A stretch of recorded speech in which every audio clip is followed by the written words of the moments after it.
Russillo Show on ESPN Radio and on the ESPN app.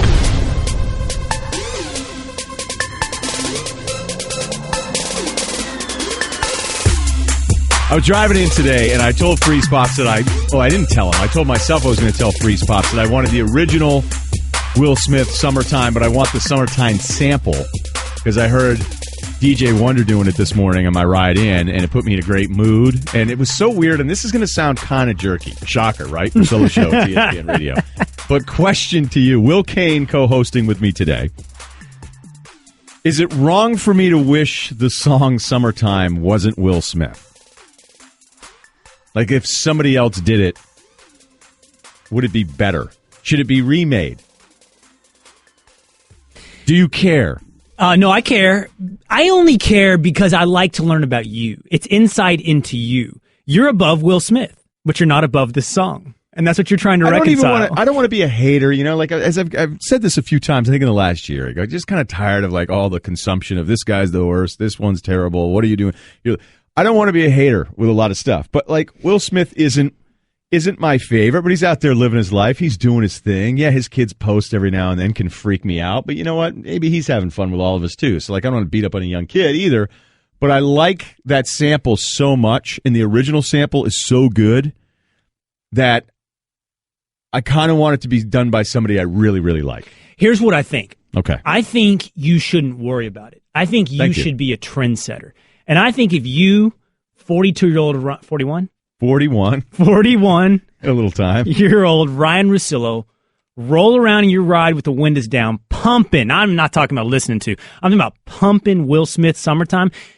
You are way cooler than if you were riding around playing Meek Mill or Migos or Future. How dangerous, how nervous are you? You just said 3 rappers in a row and you think you got it right, and you're kind of looking at me going, am I going to get one of these wrong? Hey, look, I was listening to Dom Kennedy last night. Went to get an ice cream cone. There's a place near my place. It's like open 11 o'clock at night. Walked in, little rough, got cut by 7 people. I just kept it moving. Hat down, tank on, got back in. Dom Kennedy out of the parking lot. All right, the Russillo Show, presented by Progressive Insurance. It's time right now for Straight Talk, brought to you by Straight Talk Wireless. Best phones, best networks, no contracts. Again, Will Cain with us. Carrie Champion presented at the BET Awards last night. You may have seen a tweet or two on the BET Awards. I understood less than 5% of them. Carrie Champion's going to come on and talk to us about it.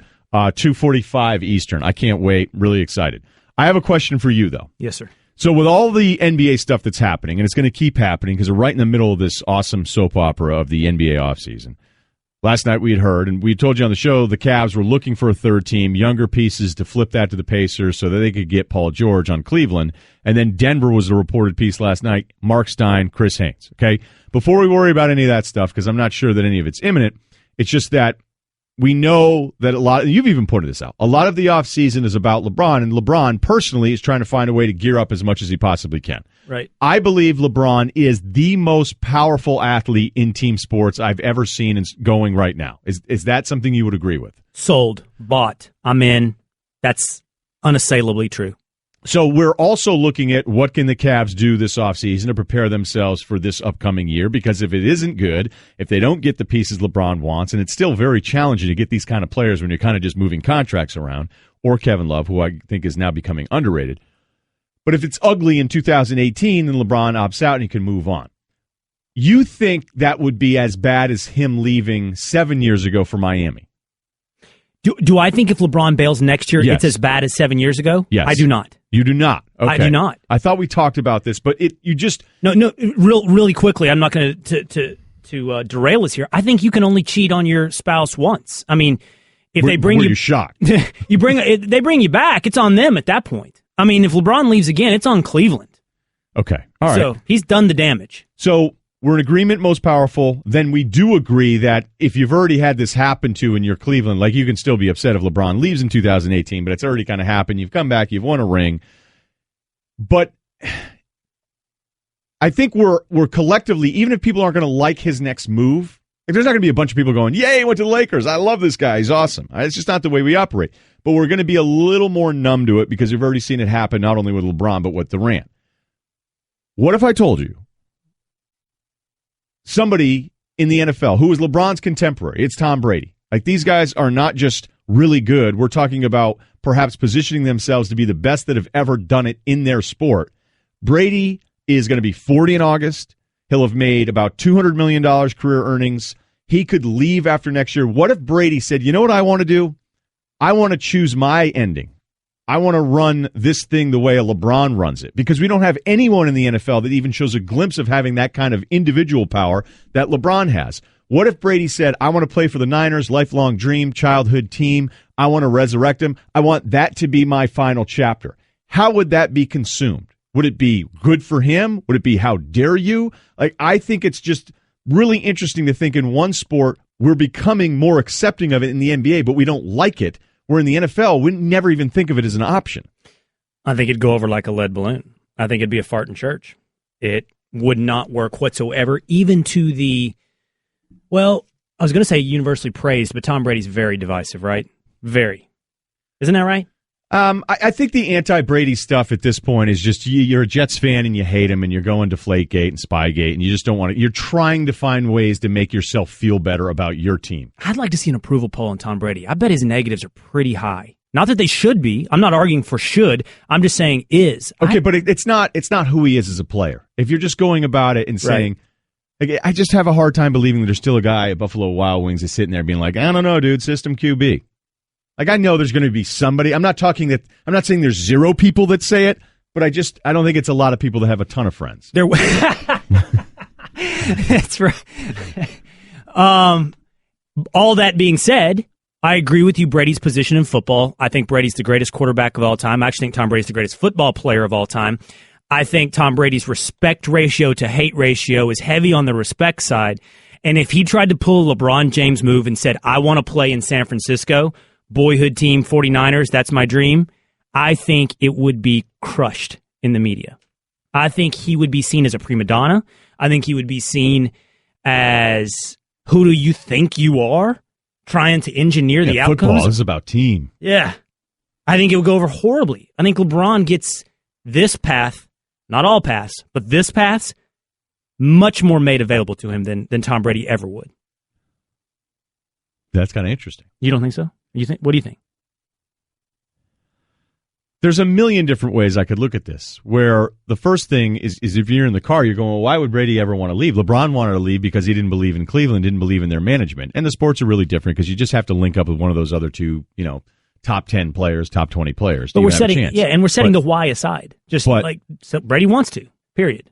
So yeah, just Brady. The counter to it would be Brady would never want to leave New England. New England's never been confused with the Cleveland Cavaliers. Yeah. So why would he want to leave? All right, so we're setting aside the why. Yeah, that's not a counter. That's an excuse out of the debate. I'm just trying to think of all of the things I need to deflect. Like, all right, go ahead and hit me with the 10 unnecessary things, and let's get down to the core of this. If Brady said, I'm out, would it be... How would he be treated? It couldn't be anything as bad as it was 7 years ago for LeBron, right? You're saying it would be bad, but just people were really upset. Like their world... Like things that they believed, it's like finding out wrestling's fake. When LeBron left for Miami the first time, this isn't even real anymore. Well, maybe so maybe I'm only analyzing this in a post-LeBron world, like the world that's existed for the past 7 years, where a player in the NBA can do that. I mean, Kevin Durant got a lot of heat, clearly. And LeBron, should he do it again, will get some heat. But I do think if Tom Brady tried to pull this off, even at the age of 39, it would not be received well at all. I think we allow individualism in basketball to such a greater extent than we do in football that it's almost beyond the realm of consideration.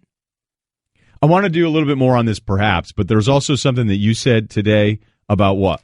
A LeBron team of him, Paul George, Dwayne Wade, and Chris Paul? No, Carmelo. So Melo, Wade, George, LeBron, all team up. Yes. In the next few weeks. Which I know it's video game. I know it's like fantasy draft.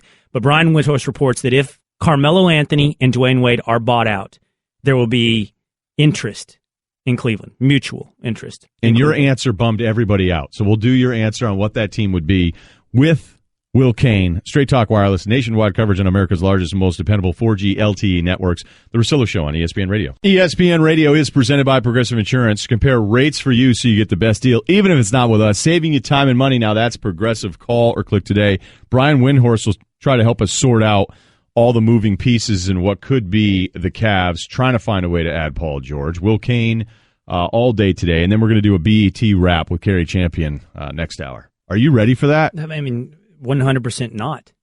No. Can we prep him? Let's prep him at the end of this hour. Prep Will Cain for a BET interview. I missed it. I was prepping for First Take, watching Chapo on Netflix, doing both. New series on Netflix. Oh, that's the new one, right? That's the guy. That's the. Is he a Mexican drug lord? You don't know El Chapo? Yeah, I do. But is it Mexican drug lord? Yes. Right. I want to double check. I don't want to offend anybody by not getting it right. It's good. Is it better than Narcos? You have to quick review. It's produced by Univision and Netflix, so it's in Spanish. So you have to deal with the dubbing. It's got English language dubbing. And that's a little bit of a hurdle, right? But if you can get over that, I love Mexican drug cartel stuff. Love. I'm also an expert in that.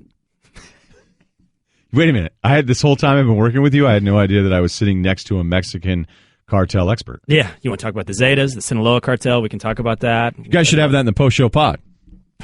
In other words, next.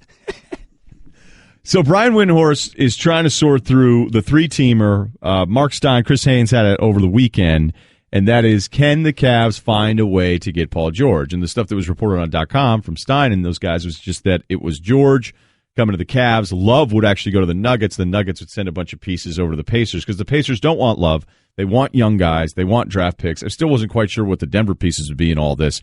So Windhorst is trying to figure out why, or help us figure out why this is where it's at now. The best thing they have to offer is Kevin Love. But the issue there is that the Pacers aren't looking for big men. They have Miles Turner as their center. They believe he's a franchise player of the future now. And last week they just drafted T.J. Leaf, who's a power forward. So even if they really wanted Kevin Love, it doesn't fit where they're going with their roster. So as a result, you've got to get a third team involved. And anybody who's been around the NBA for any length of time will tell you a three-team trade is a no-team trade. Obviously they happen, but they fail 99% of the time, and that's why this is a challenge for the Cavs to get done.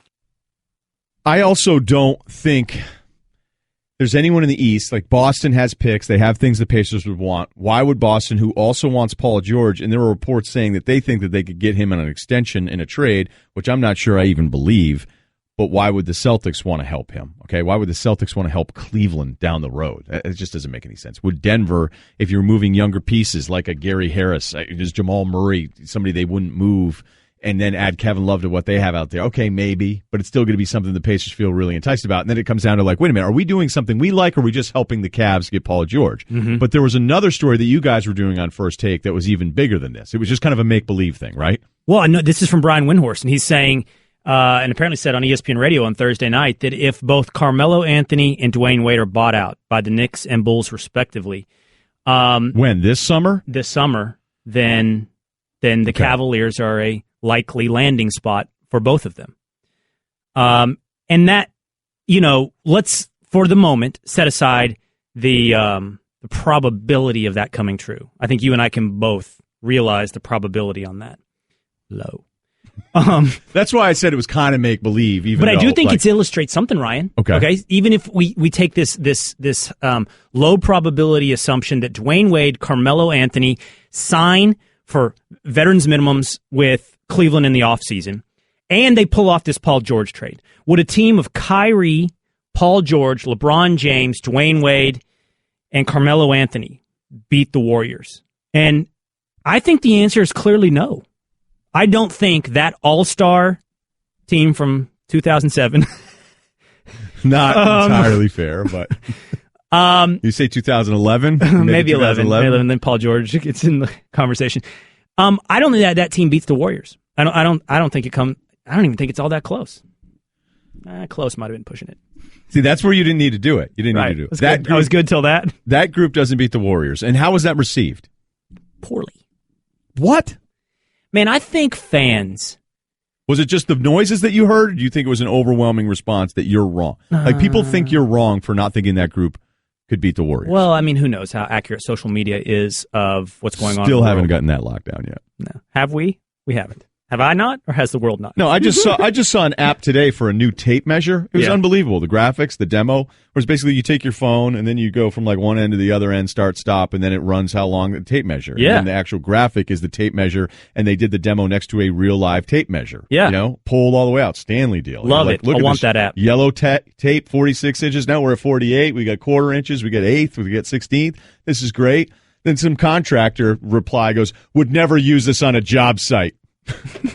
And you go, well, sorry. I guess we'll go bankrupt then. So anyway, that's a lot like the response to your thing. I think the Twitter response, the social media response is that I'm a moron, but that's par for the course. I agree with you, by the way. Man, I mean, we all want to be all-star team creators, fantasy football managers. You know, it's not a team. It's not a team. It's a bunch of 30-year-olds who are used to being the man playing iso ball, learning how to play a new game. A game that the Warriors play better. I don't see it happening. I don't know why it would be that weird for you to say that. Like at this point, it's a lot of names. I mean, that's really exciting. But my sense in talking to you, that whole Melo to the Cavs thing, this current trade deadline, so we're going back to February of 2017 here, that was Melo. Melo wanted out of New York and he wanted to go to Cleveland, and Cleveland's like, we'd have interest, but we're not giving you anything good. We're not giving you Kevin Love. And why did the Knicks buy him out, by the way? You buy the Knicks buying out Carmelo? It's so much money. So just to have nobody there. And I don't look, this is also something else. And this is maybe, look, I don't know Melo. I don't know Lala. Shocker. But he may not want to leave New York because of his deal with her, right? Like they're not together right now and some stuff went down, and then he's commenting on her Instagram. Maybe they're just in the friend zone. I don't know. And he's just being a good friend. He's commenting on Instagram. But sometimes when guys run afoul with the old lady friend, the last thing they want to do is leave that town, and especially when that town's New York City. Like, let me just stay in the mix. Let me just be an option. Oh, you're saying single life in New York. Well, he's thinking, I don't want my wife here to, you know, like if I at least stick around and I don't know if he wants her back or not. I can't believe I'm on Melo's love life. I can't believe it. You got there on your own, by the way. I know I did. But look, I'll admit, like when Bobby Petrino ran into all his stuff, we talked to somebody that was close with him. I'm like, why is he staying in the state of Arkansas? Like, get out of town. He's like, headed out to the Pacific Northwest, get a cabin, learn how to trout fish, like take a knee for about a year. And somebody that was close to him was like, no, he wants to stick around. He wants to make this thing work out with the family. So sometimes that goes against him being bought out and wanting to go to Cleveland, but maybe that's another reason why he wants to stay in New York. All just rapid speculation right there. But you're with me. Despite the quality of the names and who they've been in their career. Yeah, the important part of this conversation. Yeah, but back to that part. You don't see that beating the Warriors either. I know you got sidetracked with Lala there for a minute. But I look at Smallman as this oasis in a desert every now and then. Does the Lala theory make sense to you at all? Are you on top of that story at all? I think it makes sense. You're not on top of that story, though. No, I am. I think that he would want to stay there and try and work it out. We need somebody from like People Magazine to be on a hotline for us. No? No, that's a good idea. Right. Just bat phone it to her. Hey, how's this gossip going? Yeah, who can we get? Because I go to you for other stuff. Smallman. But I think we need somebody who's like just anytime it's any of this pop culture, non-mainstream sports stuff for Will and I. Perez Hilton? He's kind of had his day, right? I don't think he's going to want to come on this show. Be great. Because I want a retainer. I want to be, whenever it gets down this road, who can we call immediately to sort us through all this stuff? Like a Lala Mello insider? Yeah, right. Are they trying to get back together? Does he miss her? I don't know any of these things. I'm just trying to figure out free agency, man. Based on his social media, I think he misses her. His activities, lots of liking and commenting. Right. He's liking and commenting. Who do you get mad at? Chris Rock? Didn't that happen? We're lost. We should get out. Pull the chute. Anyway, Warriors win. Pull the chute. Okay, the Russillo Show reminding you can listen to all 3 hours of the show on your phone or your ESPN app or Apple Podcast. The man that is on top of the story, Brian Windhorst, will help us sort through it. Probably not the la-la part of it. Next on ESPN Radio. Daddy, where do babies come from? Honey?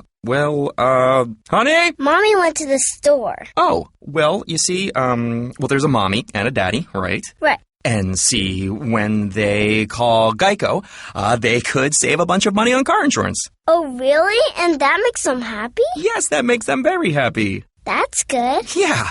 Well, I'm glad we could have this talk, Sunshine. Geico, because saving 15% or more on car insurance is always a great answer. Brian Windhorst is with us, working on the trade machine here on ESPN.com, sorting through the rumors with the Cavs' pursuit of Paul George.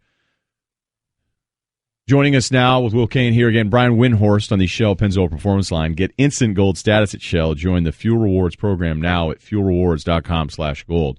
Brian, when you saw this report on ESPN.com, again, it's Chris Haynes and Mark Stein, we know the Cavs want Paul George. We know they're looking for a third team. How close do you think this actually is to happening this offseason?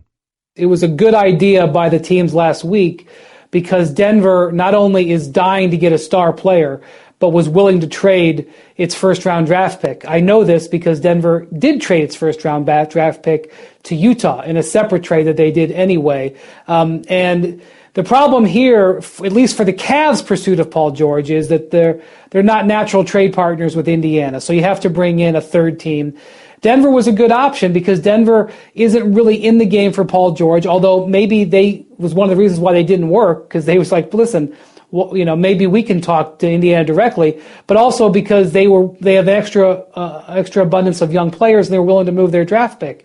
It's very hard for the Cavs to legitimately execute a trade for Paul George using Kevin Love because they're going to have to use his third team, and teams that are competing to get Paul George or compete against them in the Eastern Conference are not going to help them do it. It's hard to complete a 3-team trade if you've got 28 other teams to choose from. It's really hard when you got to cross some off the list. So this made sense from a conceptual standpoint, and they definitely talked, but I don't know how close it was ever to actually happening. What do you think the Pacers want the most then? They obviously don't want to go in this season, but I didn't have a problem with them not trading him on draft night if they didn't like what they were getting back. So of all the rumored pieces and young guy from Denver or future for what do you think they would most want to be able to pull off before they get rid of George? This is exactly to me like the Kevin Love situation 3 years ago. He was on the last year of his contract. He informed the Timberwolves he was not going to re-sign, and they traded him. And they got, in that case, the number 1 overall pick and a future draft pick, your first-round pick, which they later traded. And then Anthony Bennett, who was basically used to balance out the trade. So the Pacers would probably like a first-round pick and a high-quality young player. Now, the difference between Kevin Love and Paul George is Kevin Love was willing to sit down with the team he was being traded to and give some assurance that he wanted to be there long-term. And so I don't think Paul George is willing to do that, but that's the standard that the Pacers can certainly ask for is a draft pick and a prospect. But meeting that and also executing the trade rules is easier said than done. Brian, who on the Nuggets, or which players on the Nuggets, multiple players, was it that interested or could have interested the Pacers? Well, I don't know exactly what the trade offer was, but I know if I was Indiana, what I would be asking for. I would have asked for the number 13 pick, which was a lottery pick, and I would have tried to get Gary Harris. Gary Harris is one of the more underrated wing players in the league right now. Would be a terrific get for them. Would leave a hole for Denver, but Denver would be getting Kevin Love. And it was also reported that Kenneth Faried would possibly be going to Cleveland. The Nuggets have been trying to get rid of Kenneth Faried in his contract for a year and a half now. So maybe part of the freight to agree to that type of deal would be to send Faried to Cleveland. But conceptual doesn't matter because it didn't happen. Is there any indication that Paul George, where do we currently stand with Paul George's willingness to sign an extension? He's made all the noise about wanting to be in L.A. a year from now. Is any team that trade for him, does that team have any hope of signing Paul George to an extension?